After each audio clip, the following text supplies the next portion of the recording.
الحمدللہ والصلاة والسلام علی رسول اللہ وعن عمر رضی اللہ عنہ قال دخلت علی رسول اللہ صلی اللہ علیہ وسلم فإذا هو مستجع علی رمال حصیر۔ عمر بن خطاب رضی اللہ تعالی عنہ فرماتے ہیں،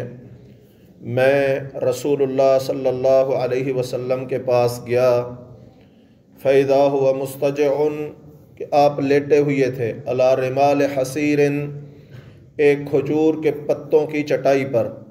لیس بینہ و بینہ فراش، اس چٹائی اور آپ کے جسم کے درمیان یعنی چٹائی کے اوپر کوئی بستر وغیرہ نہیں تھا۔ قد اثر الرمال بجنبہ، اس کھجور کی پتوں والی چٹائی کے نشانات آپ کے جسم پر پہلو پر پڑ گئے تھے۔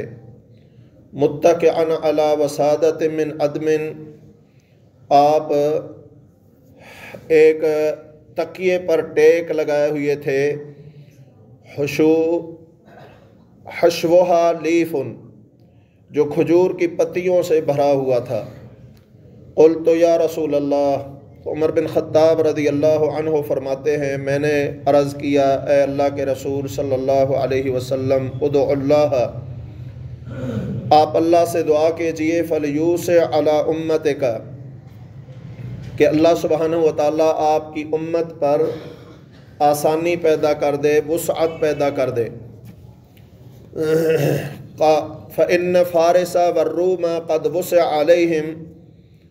فارس اور روم والے ان پر بڑی وسعتیں ہیں، بڑا مال ہے، دولت ہے، وہم لا یعبدون اللہ، جبکہ وہ اللہ کی عبادت بھی نہیں کرتے۔ فقال، تو آپ صلی اللہ علیہ وسلم نے فرمایا، اب فی ھذا انت یا ابن الخطاب، کیا خطاب کے بیٹے تم ایسی سوچ رکھتے ہو؟ اولئک قوم عجلت لہم طیباتہم فی الحیات الدنیا، وہ ایسی قومیں ہیں کہ جن کے لیے جلدی کر دی گئی ہے ان کی دنیا کی زندگی کی خوبصورتی میں، مال و دولت میں، وسائل میں۔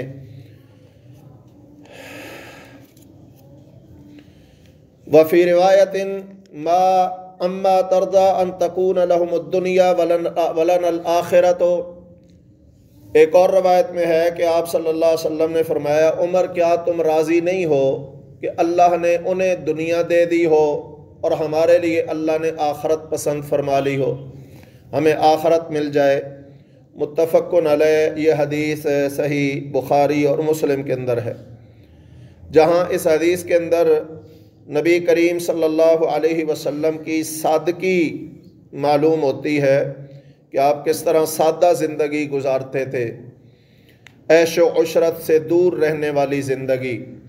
وہیں پر یہ ثابت ہوتا ہے کہ کافروں کو اللہ سبحانہ و تعالیٰ نے جو دنیا دے دی ہے اس لیے کہ ان کے لیے آخرت میں کچھ نہیں ہے،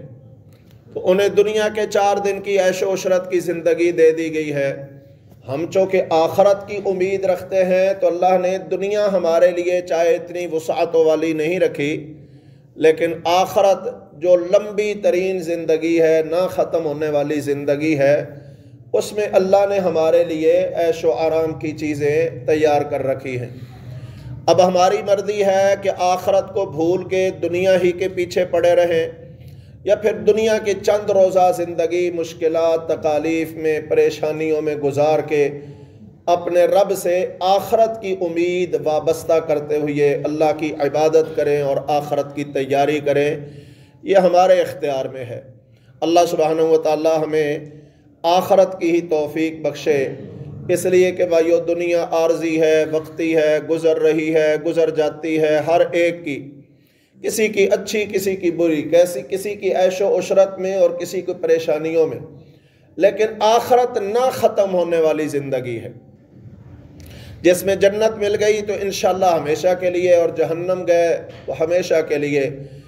تو وہاں یہاں کی عیش و عشرت اگر جہنم میں لے جائے تو یہ سودا خسارے کا ہے۔ اگر یہاں کی تنگی، پریشانی،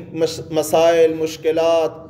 کل قیامت کے دن ہمارے جنت میں جانے کا سبب بن جائیں تو یہ انشاءاللہ کامیابی ہے سب سے بڑی۔ اللہ یہ کامیابی ہمیں بھی عطا فرمائے۔ اقول قولی ھذا واستغفر اللہ لی ولکم۔